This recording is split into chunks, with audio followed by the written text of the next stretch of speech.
Everyone, welcome to another episode of LITE Saturdays with KWADWO and KWESI on our series Enabling Learning.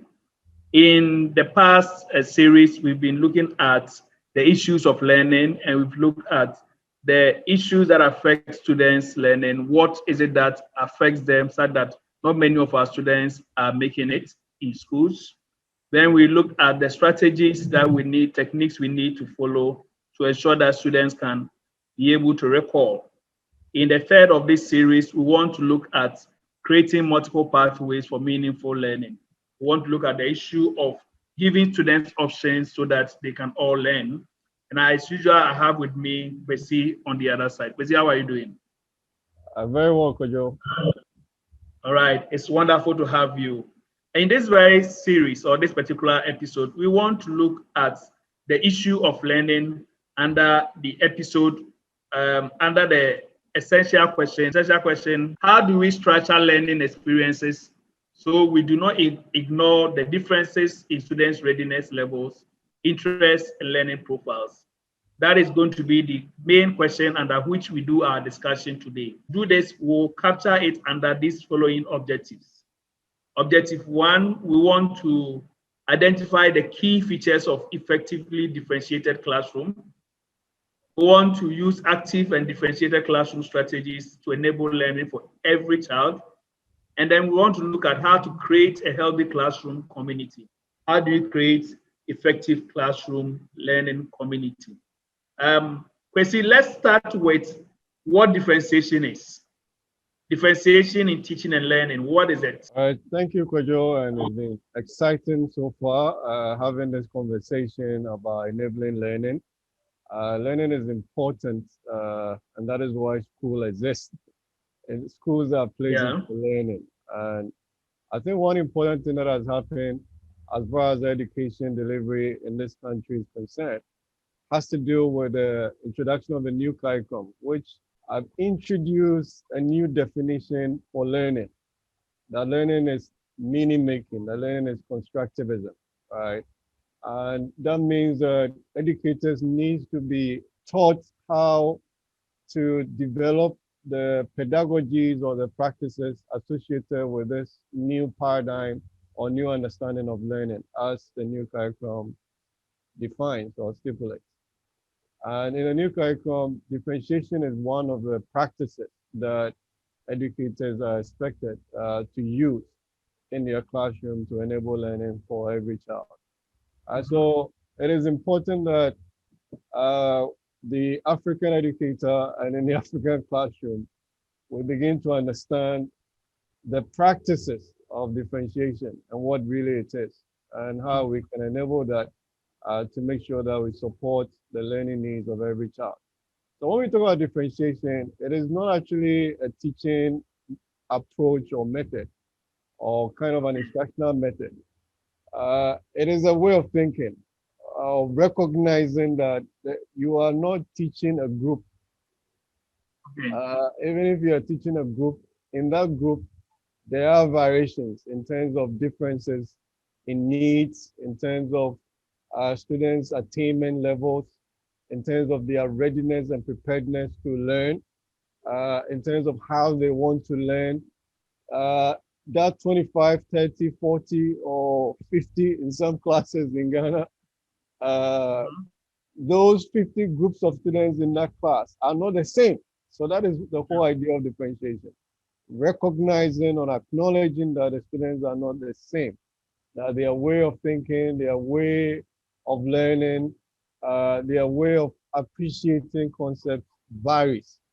And for that matter, the instructor begins to put together combinations of strategies that enables him or her to plan instructions, being mindful of the variations in students' abilities and readiness and interests, and what makes them who they are, and designing instruction that responds to their learning needs.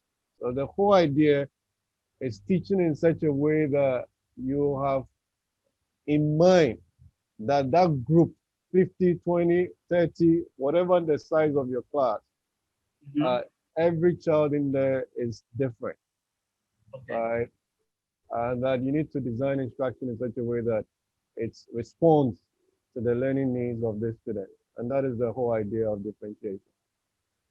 All right. So that is to say that every child is different and that you need to teach targeting every child, although they come to you as a group of 25 or 30 or even 60 students in that classroom, but teach so that every one of them have their needs catered for. So if that is the case, then why do we need to have differentiation then? All right, so basically, it's the acknowledgement of the variations in students' abilities, what you call it, the differences in their interests, what makes them unique. And traditional ways of teaching does not recognize this variation and Yeah. treat everybody as same and teach the same content to everyone in the same way. And that is a bigger mistake as far as traditional instructional approaches are concerned. And that is why it doesn't work for some students, right? So the whole idea of differentiation is that we need to acknowledge that learners differ. And for somebody to learn well, every child will need challenge to achieve some level of success. And we cannot also accomplish that, providing challenge for students to be able to learn without acknowledging their differences, right? And attending to these differences require flexible approach to instruction that we deliver, right? So we can, if we acknowledge that the students we teach are not the same and we should not teach them in the same way, then it means that we need a more flexible approach of teaching, and that is a differentiated instructional approach. And this is rooted in creating an inviting environment or classroom, as well as using assessment in such a way that it can inform quality instructions and create an enabling environment for learning to happen in a more supportive learning environment. Okay. I know we'll get the chance to go into some details about how do we make it flexible and all the others. Yeah. But then, what do we need to see in a classroom where differentiation is being practiced? All right, so again, we will refer to Karen Tomlinson's idea, her modules of differentiated instruction. And it comes up with about 6 key things that you need to see in that particular class. The first has to do with respectful task. That the task that we give students should not be too easy, either should it be too hard, because as shared already, the students need challenge to be successful with their learning. So we need to determine the appropriate level of challenge in the task that we give students, and then as we assign it to them, it will rather stretch them to think and be able to learn. And that is why John Dewey says that if you give students something to do and they're doing it in such a way that it demands thinking of them, then learning happens naturally. So teachers need to have that understanding and design tasks that are not too easy, not too hard, but rather provide some level of challenge. So even the so-called strong students or the struggling or weak students, they all need some elements of challenge to be successful with their learning. And we don't need to teach by lowering the standard. When we talk about a flexible approach, which is differentiation, it doesn't mean just give easy work to some people and difficult tasks to some people. It is maintaining the ceiling, right? The learning targets, which is a standard, maintaining the standard, but making sure that everybody moves towards the standard, irrespective of where they are starting from. So you give people different levels of support to assess a more rigorous, challenging, what you call the curriculum. And that is the whole idea of teaching now. Flexible grouping is key, that we don't put students into groups according to just ability, but according to interests, according to their how they want to learn, according to their readiness to learn something. Then another at certain point. So this flexibility in grouping is very important because it helps students to feel belong within the classroom and within the group, not feel tagged or labeled in such a way that it affects uh, their self-esteem and how they can contribute to the overall class discussions, which will lead to meaningful learning for them. So flexible grouping is one other strategy that is important that teachers, and the student needs a high quality curriculum, right? And that is the whole idea is that teachers have to think in a differentiated class.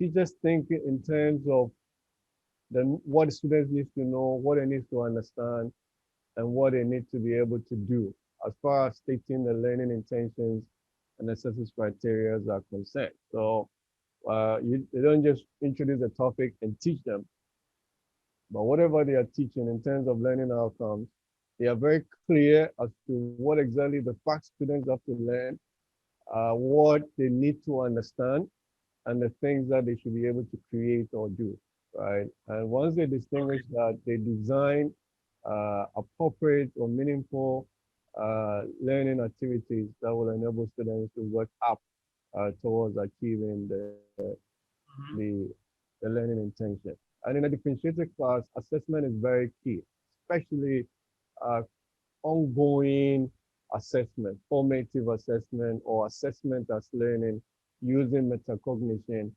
for students to understand themselves better as learners, know where they are in their learning, what they need to do next to move towards the learning intentions or the learning goals.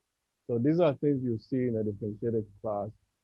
And one important thing is that in a differentiated class, you feel that you are a member of the learning community, right? The class is a family, and the teacher is the head of that clan. And Yeah. in a very meaningful family, there is a celebration of individual uniqueness.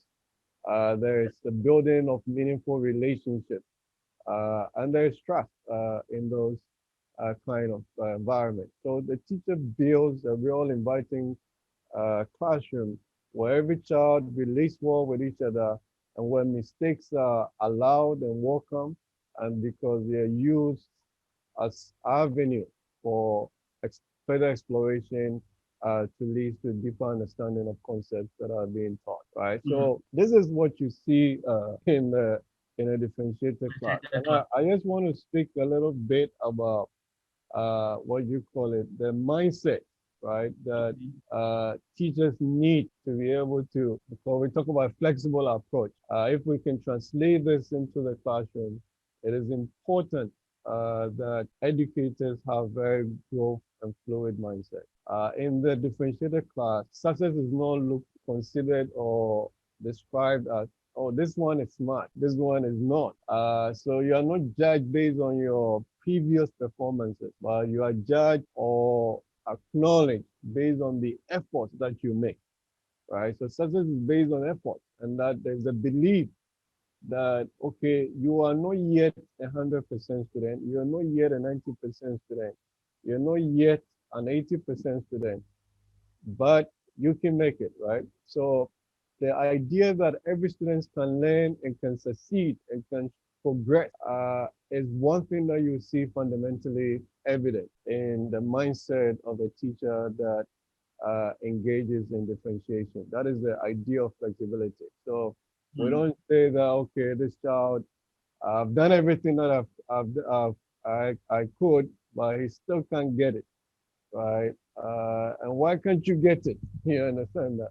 So in a differentiated class, there's a belief and appreciation that each one of us have the capacity to learn and can grow, right? And achieve the learning intentions or targets. So teachers in differentiated class really think thoroughly about ways of making learning happen for students. So the mark you receive in a differentiated class is not yet, you know. So you've not yet learned to art. You've not yet learned to write exceptional argumentative essays. You've not yet learned to appreciate what nouns and verbs and adjectives are. You've not yet. That is the whole idea because success hinges on effort, not on the idea that uh, there is a fixed level of intelligence that some people have and others don't have. So the ability to really progress is somehow fixed. Differentiated environments do not believe that. In a differentiated class, we believe in the capacity of every individual to really grow. And what is very fundamental in this class is the use of, I would say the skillful use of assessment, right, to inform and adjust instruction so that learning can happen for everyone. And these three forms of assessment is skillfully done in a differentiated class. Pre-assessment, checking what students know before instruction is delivered to them. You don't just deliver instruction to students in a differentiated class, but you know what they already know, can do, and understand. So that you design, we're talking about multiple ways, pretty multiple pathways for learning. So you first have to know what somebody know or understand and can do before you can actually teach them or build upon it. Assessment is critical in a differentiated class.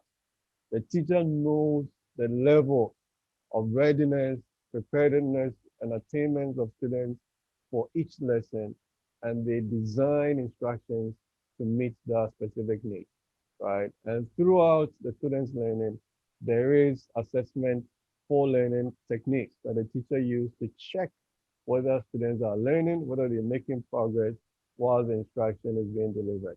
And then at the end of it all, the teacher will check for learning using the summative uh, techniques.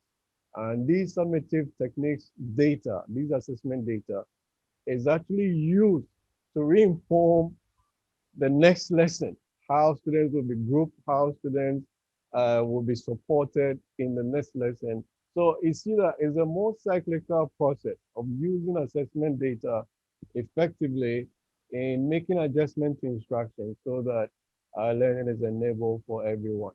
And that is how powerful a differentiated environment or differentiated classroom looks like because of these cardinal principles that teachers that are use this approach really apply in delivering meaningful learning for every child. You touch on some very essential areas of what we need to see in the differentiated class. I remember you talking about flexible grouping, and you Mm-hmm. mentioned that it is not grouping the students with the label tag of um, abilities, but Yeah. then it's in terms of students' interest. Can you expatiate a little bit on that, on Okay. what Yeah. flexible grouping actually means? All right. So the idea of flexible is a key part, as you said, of differentiated classroom. Yeah, So normally when teachers are using group learning strategies, they tend to group students according to their abilities, right? At yeah, times, it's a more homogeneous group. Uh, and at times, teachers have reason for doing that. They put those who are very strong in one group and then the others in the other groups with the hope that they can support them, right? So if you put so many kids who do not have a good grasp of knowledge and the understanding and skill set that is required for the learning in the same group, teachers at times think that they could go to that table and provide a lot more support so that those who are very strong are not disturbed and they can engage themselves in a more rigorous way. But flexible grouping is different. The flexible grouping is not putting students even according to ability, but okay. using criteria, right? That is completely different from just academic score. All right. So the idea is that don't judge a student based on the previous performance because a performance in the current learning has not yet been determined. Yeah, All right. So the fact that I failed in yesterday's lesson does not mean that I will fail in today's lesson. So when you're using flexible grouping idea, that means that you believe in growth mindset, that the not yet kind of card, that everybody have a not yet kind of assessment, that he failed yesterday, but he can do well today. Maybe today's lesson is more exciting and more interesting to this student. It tallies well with the student's interest, and for that matter, his or her involvement and contribution will be more meaningful than yesterday's lesson, right? So when you're using flexible grouping, you do that by using things like, okay, maybe friends or grouping boys and girls randomly, using colors to group students, using their level of readiness and preparedness to learn a concept to group them, using their interest, the things they like to study and learn more to instead of their abilities, right? To group them. Okay. So not group them according to an assumed performance, but group them Based on the previous learning. not Don't go based and on use your previous learning to then group them and say, these students tend to struggle, so I'm putting them together. together. You've not Yeah. yet taught them this concept, so why would you use that tag? That means Yeah. you are tagging them to that. Okay, I But get it now. Another interesting thing that I always get when I meet teachers, I'm doing training and all the others is if the students are going to write the same exams at the end, yeah. why should I differentiate the class? After all, they are going to write a standardized based exams, which I cannot say you are less able. That is assuming the conception of is less able versus high able students. And so why should I differentiate the class if they are all going to write the same exams? How do we use quality curriculum to explain this to teachers? Right. So even before the quality curriculum, the idea of teaching up differentiation does not lower the standard for anyone. You get that? So uh, the standard is there. That is your learning intentions or the curriculum standards that the students are all supposed to live up to. Mhm. So when you are teaching them, have that in mind and make that the target and move every child towards that. But how students get there, there can be variation in terms Yes. of how students get to that particular standard. And that is what the flexible approach, acknowledging the variations in students' abilities and strengths, which differentiated instruction really hinges on, comes in, right? So if all the students are supposed to add 2 digit numbers, you cannot lower the standard for student A or B. They all need to learn how to do that. But the question is, how do all of them come into that level of understanding? Mm. Maybe for some students, by just doing one example and showing them do it this or do it that way, they can easily do that, right? But maybe another student needs a completely different approach to come to an appreciation of how to do that kind of calculation. Mm.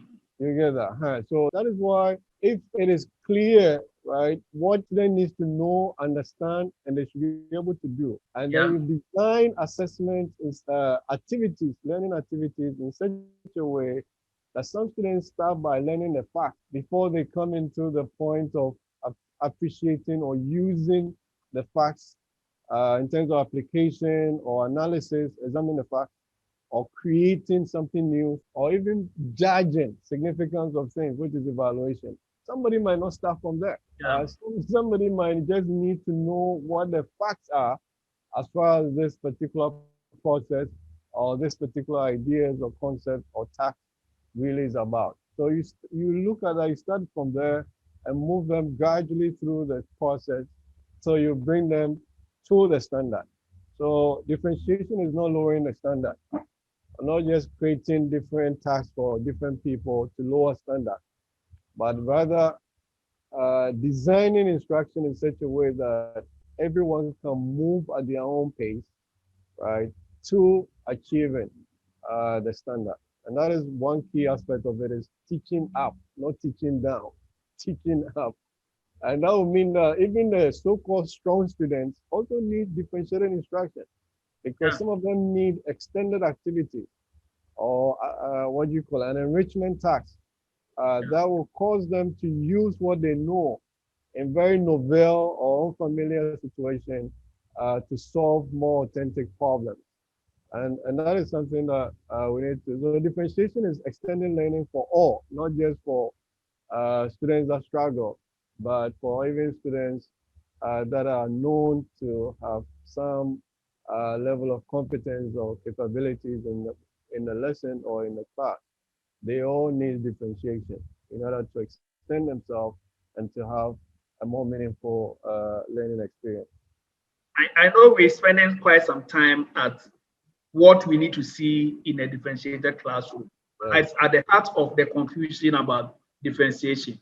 Um, when you talk about respectful tasks, Yeah. there again, the assumption is that why should they do something different and these other people do something different? Am I giving them the easy ones here and then giving these people the hard ones here? If I do that, then it's not fair. I've not equally assessed the student's ability. And so how do I do? And this is something that always sits in the mind of teachers and then stifles their creativity in designing respectful tasks for learners. Yeah, I think when we reach the instructional practices, it is how people think about differentiation, The thinking, yeah, and also knowing how to execute it, right? yeah, Using the right instructional practices. So it's not if you can differentiate by tax, but it does not necessarily mean that just give some people some tax and some people a different tax, and then they stay there. No, you have to teach up. That is differentiation. Differentiation is extended learning for everyone, and it is not lowering the standard, right? And the idea of respectful tax is that there should be productive struggle in learning. So the idea is that student needs challenge, no matter your level of ability. You need challenge to be successful as a learner, yeah. right? So the Not learning because should not be it's for too you. easy for you. Yeah. It should not be too hard for you. It should be just right. You get that? And that is why assessment is at the core of differentiated practices. That if a teacher is able to assess what his or her learners and know their levels, right? Then the teacher can design instruction in such a way that it helps everybody to grow and to learn at their own pace. With that element of what? Challenge. With that element of challenge. So that is how we should uh, appreciate the concept of differentiation, not uh, only in terms of how we differentiate as well, but these six elements are so fundamental in making sure that you are actually providing differentiated instruction that is of high quality to your learning. Can you throw a little bit more light also on building a community in the classroom of Yes. building community of learners also? So we've said somebody have said that, but we've also repeated on this discussion that you cannot bloom unless you can mushroom. You understand that? Yeah.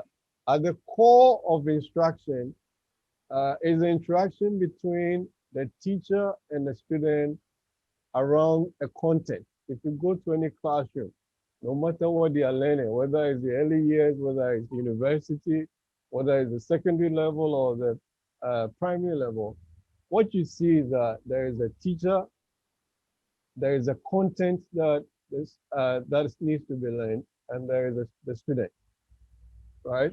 And someone again, Caron Tomlinson has said that it is a love triangle, right?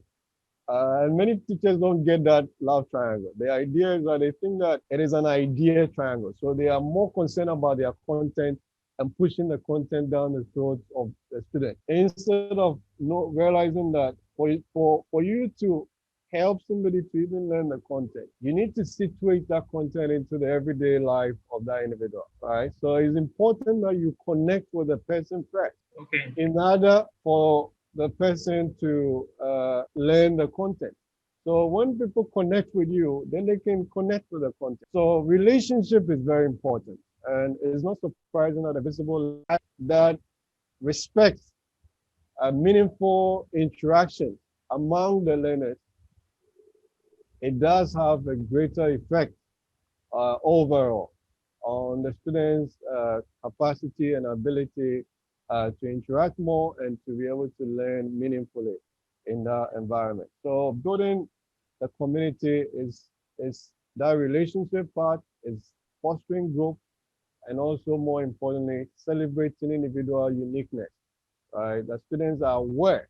A lot of kids are not even aware of their level of growth and performance in a class and how progression even looks like in a class and what they need to be doing to really move towards the standards, the grade level expectations or the learning intentions as stipulated by the curriculum or by the lesson. So community is very important, and teachers should not think that their whole work is about delivering content. So I've Yeah. just covered it and I'm done. No, you are teaching human beings.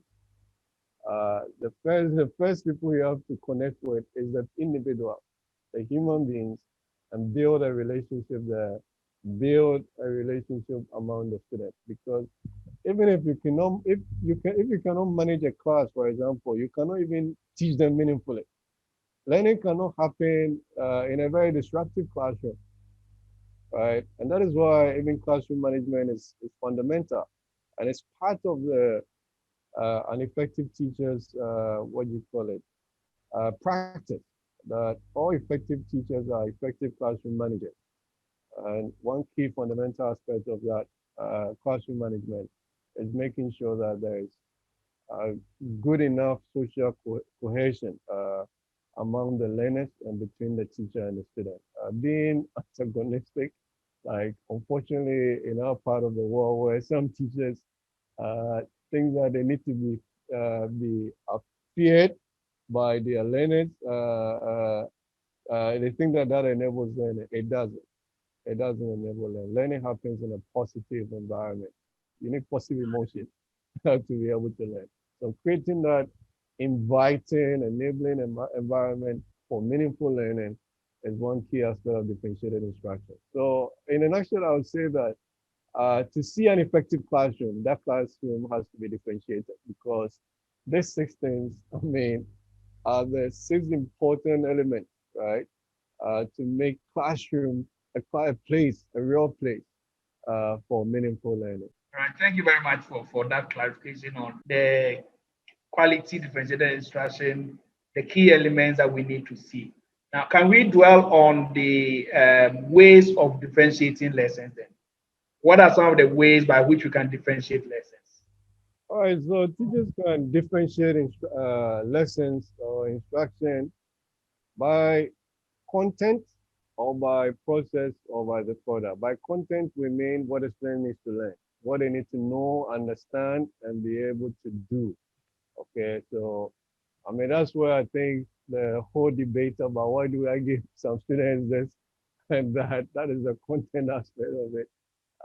But the point is that if you really assess in a lesson what student needs to know, you've really articulated for what they need to understand, you've articulated that, and what are some of the things they should be able to do, you'll realize that some students already know what they need to know as far as the learning intention is concerned, right? So maybe you have to start them from understanding. Or some people know and understand uh, pretty much the content of the lesson. So they need to start creating. They need to start doing something, right? So if you get to know that, so that's why I say that assessment is fundamental to this whole process, right? If a teacher has good assessment practices, then he's able to and appreciate what everybody have and what people know or do not know, and then ensure that instruction is delivered for them. So one thing that this helps is that students are not really taught what they have already mastered. And that is boring because at times, I mean, all of us might record class our own learning experience where you sit in a place where what the person is saying, you already know everything about it already. Okay. And you feel bored, right? So the idea of differentiated instruction is to teach only what people needs instructions about.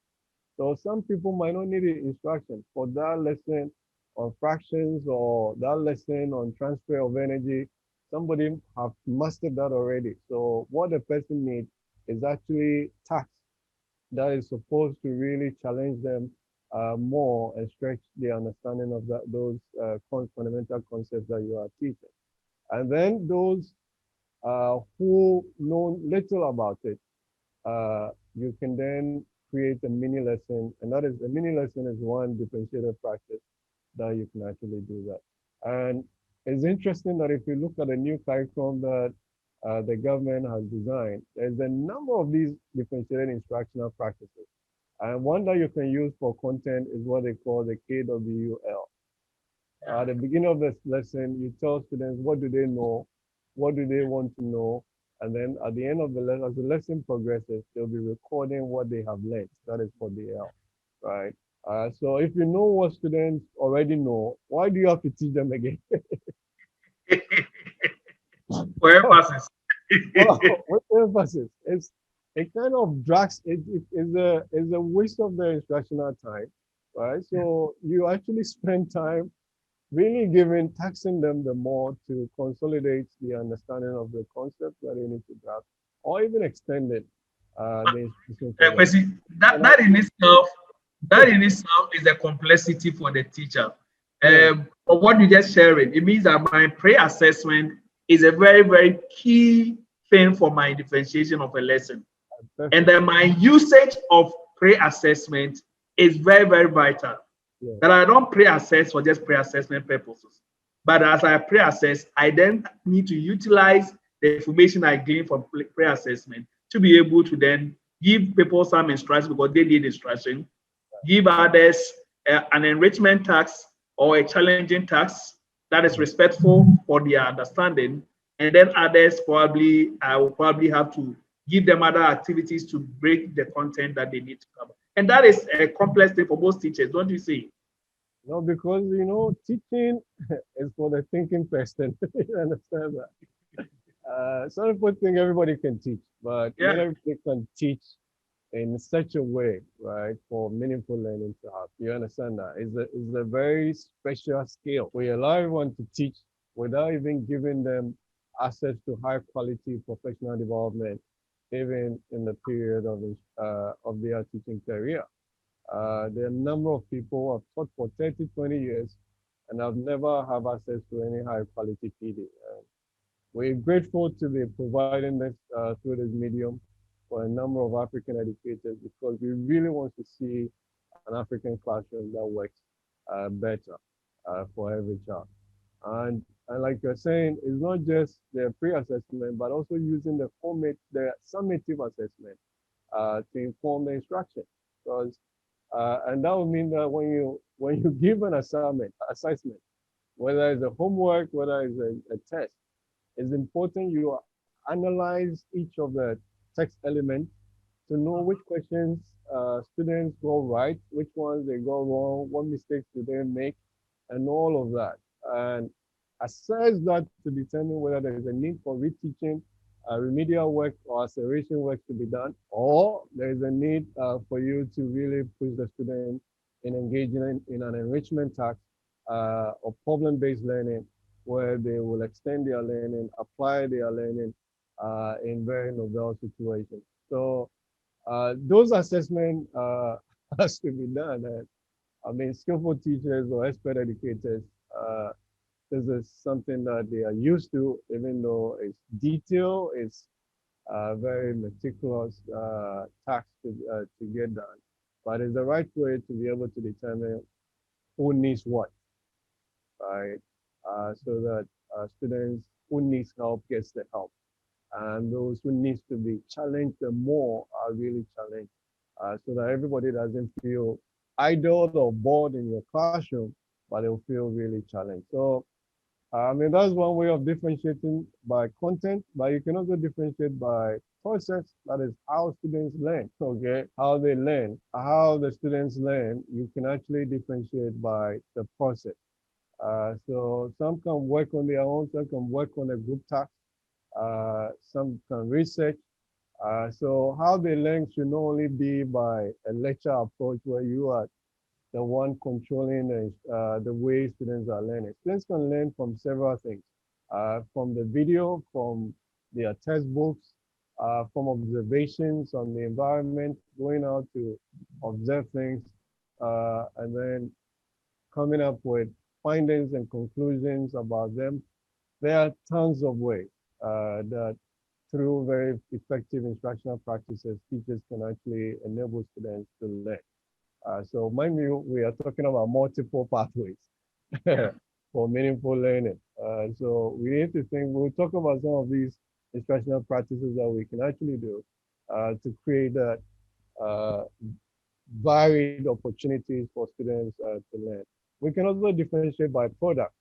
Product certainly has to do with the evidence of learning, which is the assessment, right? And I think that is where, when people are talking about differentiation, they also focus on. They think that you have to give uh, what do you call it, an easy task for some students, and then an easy assessment, like maybe a unit test for some students, and a different assessment for some students. It doesn't really mean that. And like we said, the real differentiation is teaching up, not lowering the standard. But the idea is that think about it like a journey, learning as a journey, not as an event. It's a process.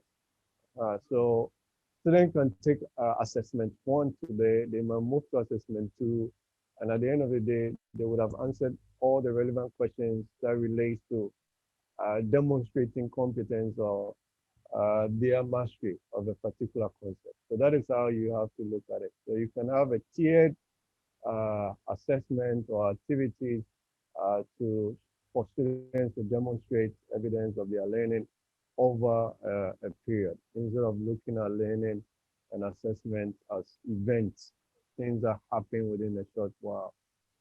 You do that in your class, you might say that, okay, but what about in a typical exam?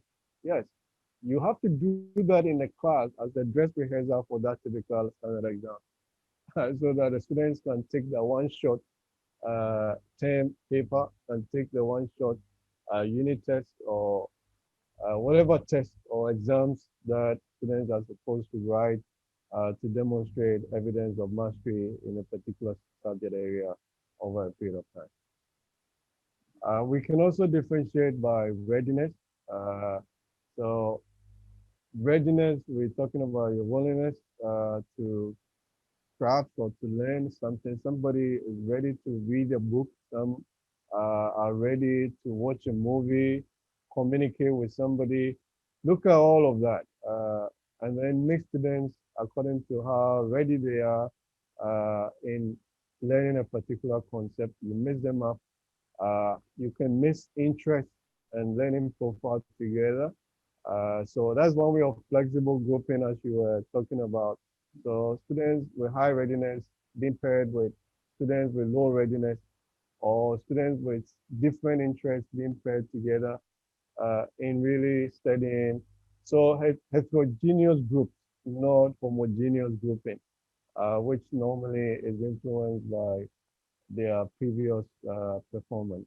So interest, somebody like football. Why can't you write a narrative about a football event?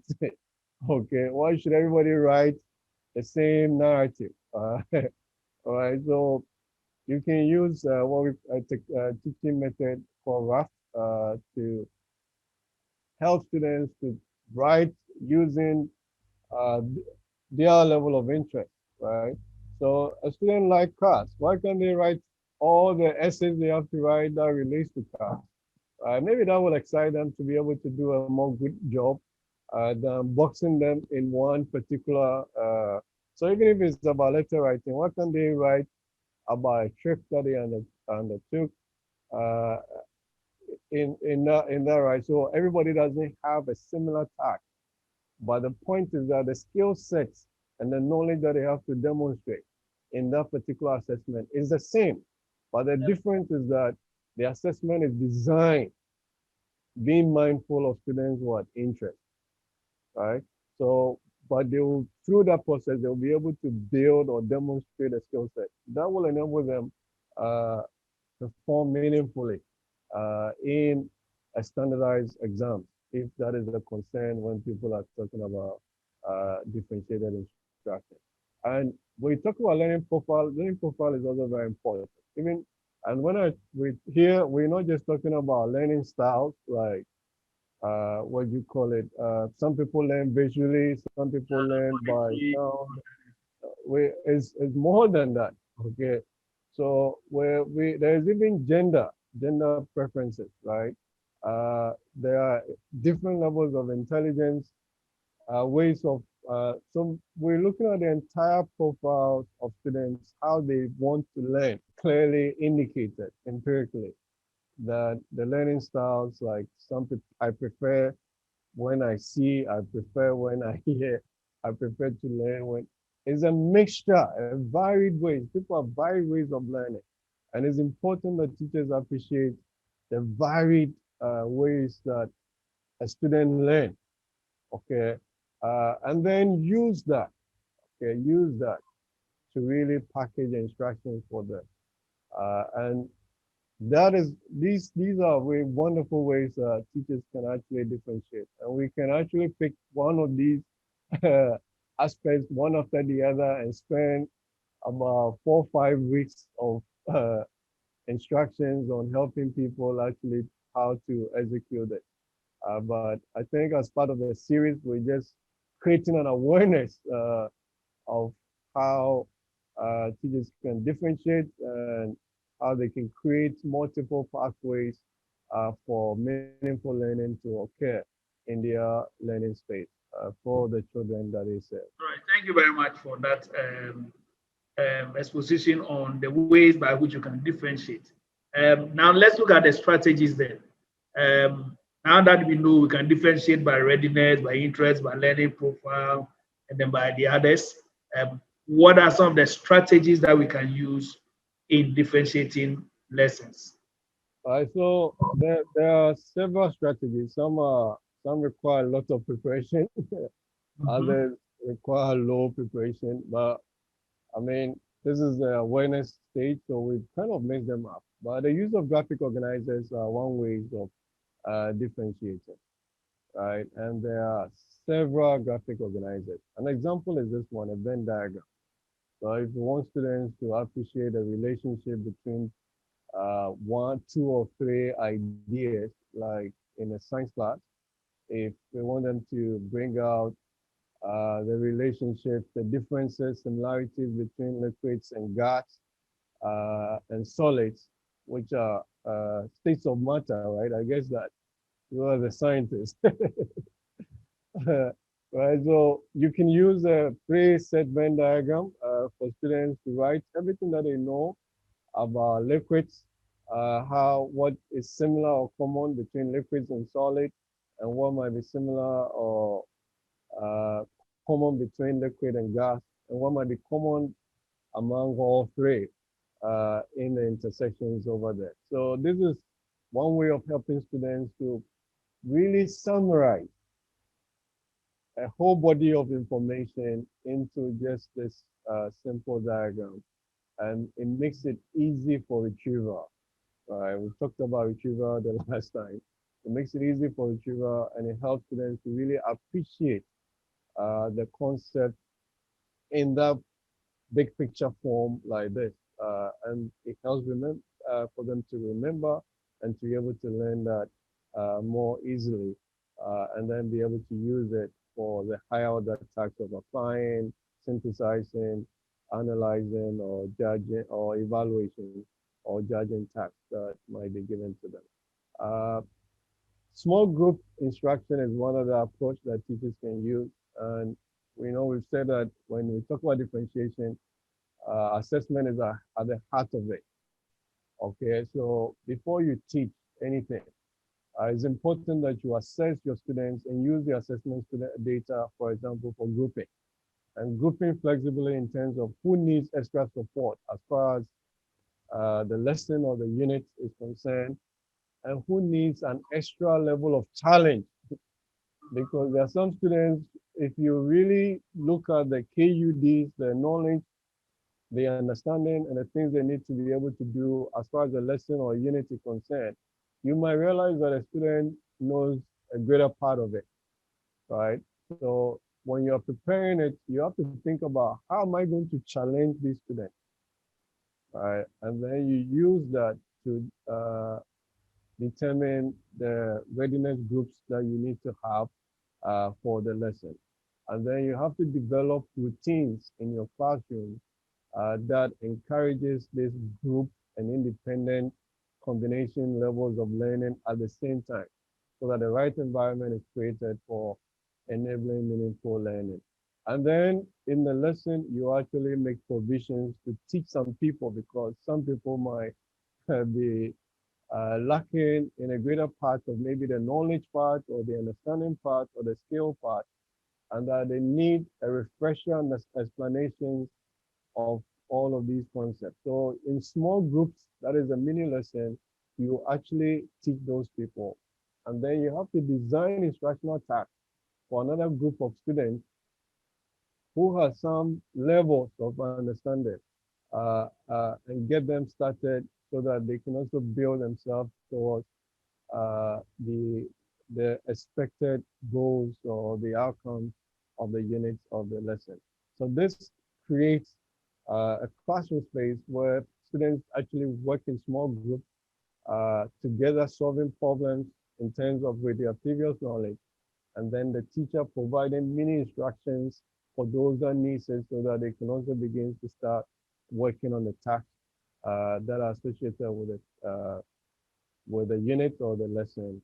So through it all, it helps raise independent learners and then creates a rich environment for collaborative learning for students. So a small group instruction is one key aspect of differentiating. Another concept is concept text. I love this. I love this particular approach, especially when you're dealing with multiple choice, but you can also use it for kind of written assessment, short written assessment, or even essay type assessment.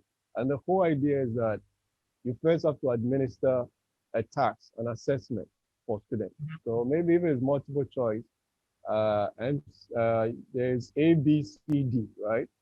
So students are given the multiple choice tasks, and they are supposed to select any of the answers that they want. So A, whether it's B, based on their own understanding of it. And then they'll look for somebody with a different answer. Okay, so if you choose A and you look for somebody who said the answer is B, or somebody who think the answer is C, you can even color code it. If it is an essay, you can write your response to it. You look for somebody with a different response to the essay and you meet. When you pair, you discuss your answers. Okay, why you have to defend, and that's one thing I tell students that don't accept that you are wrong. Okay, because you have what you have on the paper is actually what you believe to be the right answer to that question. Okay, so defend it. Okay, defend your answer and why you answer it this way, your understanding of the question and your response to it, why you came to that conclusion, defend it. So you engage in that discussion and students will debate it out in pairs. They will reach a compromise and then they come back. You have still not, as a teacher, given them the answers to this question, right? So the whole class is in the dark as to which answer is correct. It is just dependent on students' own knowledge and their understanding or their ability to determine that is correct or this particular essay or written response is the right response to the question that has been given. So when they debate it out, their misconceptions will come up, right? And they will question it and they will find further explanations.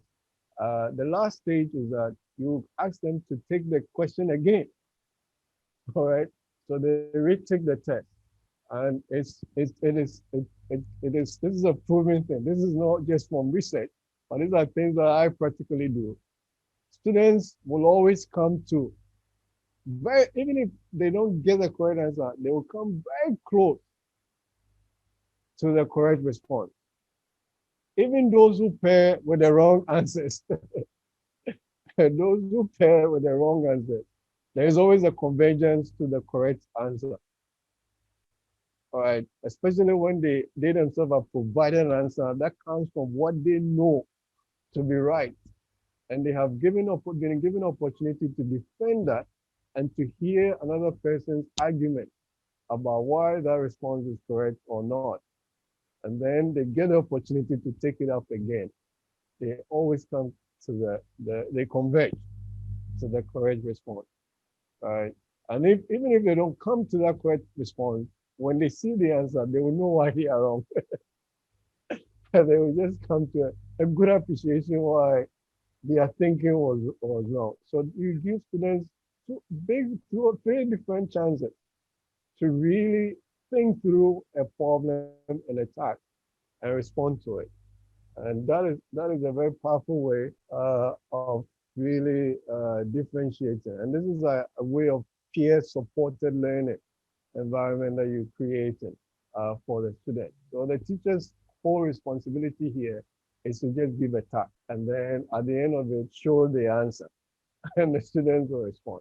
So once it comes up, the final part is the feedback, the review part, where your teacher is involved in. And then if there are still misconceptions about it, you can resolve. But I know that it's always come to that convergent right response when you do it exactly as we described. So we talked more about the flexible learning, but I mean, let me use this. This is every class should look like that. It should start with an individual task. We talked about status, right? And then based on the status and the assessment, the pre-assessment you do, you can then group students in small groups. But a small group always have to come back into the large group for feedback and review.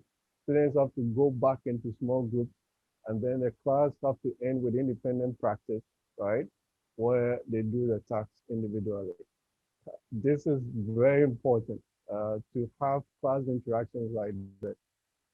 And the criteria for grouping should not just be based on uh, how academically good you are, but you should use other other criteria that enable students to function more meaningfully in a heterogeneous group forms of group. But start with individual, end with individual.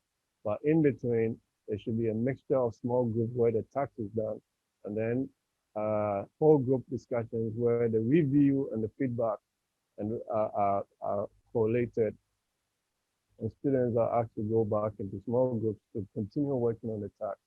And when they have the concepts are crystallized in their mind, they are given individual tasks to do in the class or even at homework. So another task is the tier activity. This is a more high prep kind of differentiated practice. So first we say that clearly know what you are teaching in terms of what student needs to know, what they need to understand, and what they should be able to do. Once you've done that, you then have to write out activities or differentiated plan activities based on the knowledge, the skill, understanding the skill. But start with designing a task for your very high-end student, right? High-attaining students based on your assessment records of the unit. Students that you think have a lot more knowledge, a lot more understanding and skill for that particular learning. And you design a task that will challenge them. That is the first thing you design. And then you modify the task to the very core thing that everyone should be able to do.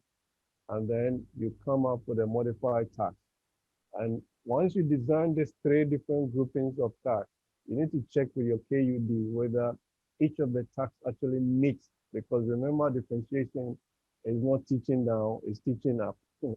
You have to ensure that, that's what people are saying. Do you give different tasks to this person or that to the other person? Each of the tasks is supposed to align with the KUD, right? So the task for the very high able student that is challenging them, they are doing those tasks still with the learning intentions in mind, which have been expressed in terms of what they need to know, what they need to understand, and what they should be able to do, right? And then uh, once you are satisfied that the different learning intentions, which shows different readiness levels, actually aligns with the KUD, you have to assess each of the plans to see whether the skill set, okay, for the extended work, for the core task, and for the modified task, actually will help students to develop all the required skills and acquire the required knowledge to be able to move on. So when you do it that way, you are not lowering the standard.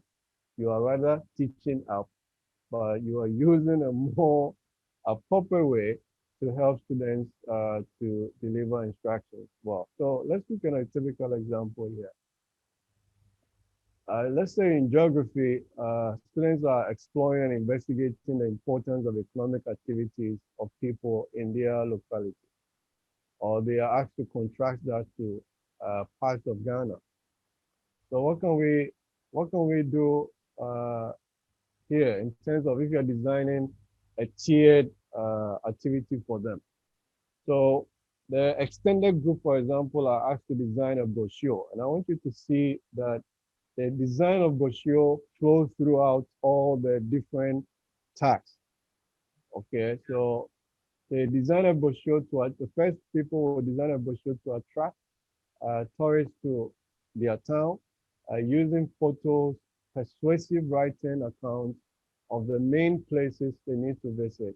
They should include a map of the town with a suitable symbols and a legend. So a legend that helps people to read the map.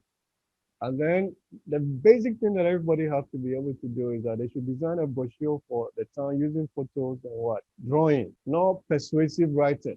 You understand that? Drawing. And write, they're still going to write, but write short paragraphs under each word, picture. So the skill of writing is being tested here, but it's being reduced now, right? In terms of the content that is required. And they include a map of the town showing 5 main places that they have to visit. So even though in the extended task, the idea of map skills is very high, they need to include a map showing symbols and legends. They are acting like cartographers in the extended task, but in the core task, they are supposed to still do the map, but indicate 5 key areas that people need to visit. And look at the modified task, which a greater number of students that may be struggling needs to be able to do, is to design a brochure for the town using photos, include 1 sentence. So look at the level of writing. Okay, the writing task aspect here has moved from persuasive writing account of the main places to visit to a 1 sentence account, okay, of the main places to visit. Are the skill set being varied? But it has not. But what is being varied is actually the content that is required here. But the skills of writing is still being required. The idea of including a map and telling people these are interesting places to visit is still there. The idea of designing a brochure is still there. These are things you are still supposed to be doing. So you are not lowering the standard, but you are creating multiple pathways, right, for every child to work their way in achieving the standard. And that is the whole idea of teaching up as far as differentiated instruction is concerned. So one last instructional practice that I would say is the anchoring activity. At times teachers give tasks for students, and then students have finished the work and they are there, are finished, and they are sitting there. So it's important that you create extended activities that when a child finishes, they can really move to that. That is the anchoring activity. But all these activities, again, they need to align with the KUD. That is your learning intention expressed in terms of knowledge, understanding, and then skills of what the students have to do. One thing that teachers struggle with, giving a lot of work, is how do I mark it? Anchor activities are not supposed to be marked, but they are extended activities, right? So if you're teaching something, you can create learning stations that have a number of problems that students are dealing with in the graded assessment. And when they are done, you can then point them to that assessment. Anchor activities is something that we can actually create and provide opportunity for students to continue testing their knowledge and skills in the concept that we are teaching. All right. I see from what you just said that this concept of differentiation requires a lot of preparation. Yeah. It requires mindset changes. Yeah. And then it requires embracing the process of teaching in such a way that you meet the different learner needs and all that. And for me, that is a summary of creating multiple pathways for the learning that the students have to do. And that if you don't have all those pathways, then chances are that first your mindset has issues in terms of how you see learning. Next, it could be the fact that your preparation towards the student learning is steep in one way of doing it, and that yours is to teach and theirs is to learn. And that the student differences doesn't really matter to you. But then if you prioritize your planning and you prioritize your preparation towards the students' learning, then all these very wonderful ways of teaching would really enhance what you do. And so we want to encourage everyone that follow us at EduTransformGH and on all social media handles. Visit our website, www.edutransform.net. All the series we have done have been uploaded on our sites. There are other programs that we do, but we want to make sure that at least we have fed the bottom line. Like you said, these are teasers to what we can get as educators and improve the practice. But then we can do more than what we are doing here. Thank you all very much for your time here, and look forward to the next episode of this particular series, and then the last one that will follow every Saturday. Join us, KWESI and KWADWO on LITE Saturdays. And thank you for your time.